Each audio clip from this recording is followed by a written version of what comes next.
જય શ્રી રામ, હર હર મહાદેવ. બહેન અને દીકરીના લગ્ન હંમેશા સંસ્કારી પરિવારમાં કરો. ધન જોઈને ન કરો, સત્તા જોઈને ન કરો. કારણ કે ભાગ્યમાં સુખ હશે તો મળશે અને ભાગ્યમાં સુખ ન હોય તો ન મળે.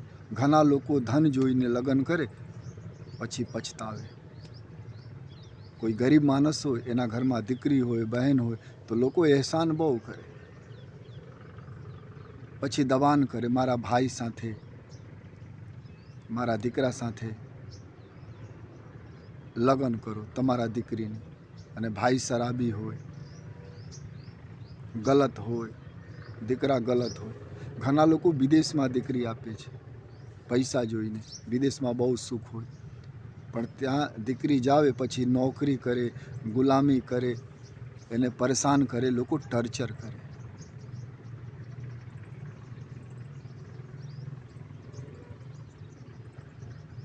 ધન જોઈને ન કરો.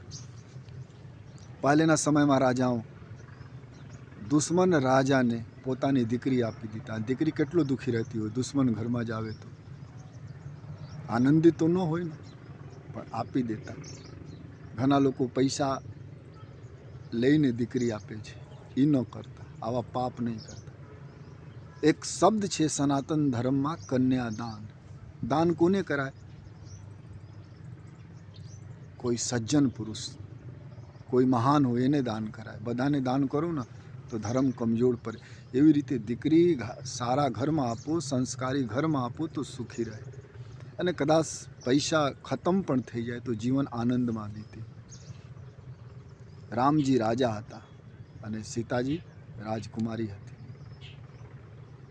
બેય જંગલમાં ગયા.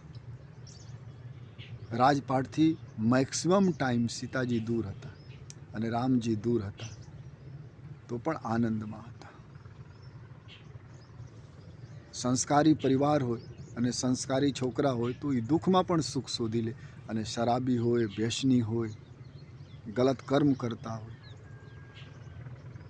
તો એ સુખમય જીવન દુઃખમયમાં બદલી દે.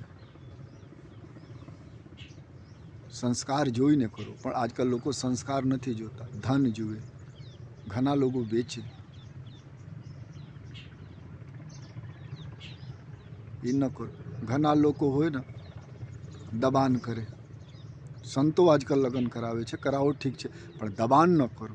લોકો દબાણ કરાવે છે. તમારા દીકરીને ફલના જગ્યા આપો ને, બેનને ફલના જગ્યા આપો ને, એ મત પડતા. કોઈ તમારા ભાઈ હોય, તમારા આજુબાજુ હોય, કોઈ દીકરી ગલત જગ્યામાં આપતા હોય તો તમે એને રોકો. માને ન માને એ તો એની મરજી, પણ તમે રોકો, એને સમજાવો કે આવા ન કરાય, પૈસા જોઈને ન કરાય. પણ આજકાલ પૈસા જોઈને લોકો કરે છે. અને હંમેશા દીકરી સમાનાંતરમાં આપો. ઘણા લોકો મહાન લોકોમાં આપે છે. મહાન તો કોઈ જગતમાં નથી ભગવાન છે, પણ આપે છે મોટા લોકોને. પછી દુઃખી થાય છે, એને ન મળે. પણ તમારા બરાબરના હોય, તમારાથી નાના હોય તો તમે કાંઈ કહી શકો. પણ માન લો તમે કોઈ મોટા ઘરમાં દીકરી આપી દો અને આ દુઃખી હોય તો તમે કોના પાસે ફરિયાદ લઈને જાઓ? કોઈ તમારી ફરિયાદ સુને? મોટા માણસની ફરિયાદ કોઈ સુને નહીં. દીકરી દુઃખી રહે. જેને તમે જન્મ આપેલા છે એ દુઃખી રહે તો તમે કોઈ દિવસ સુખી ન હોઈ શકો. આથી દીકરીના લગ્ન, બહેનના લગ્ન સંસ્કારી પરિવારમાં કરો, સંસ્કારી દીકરા સાથે કરો.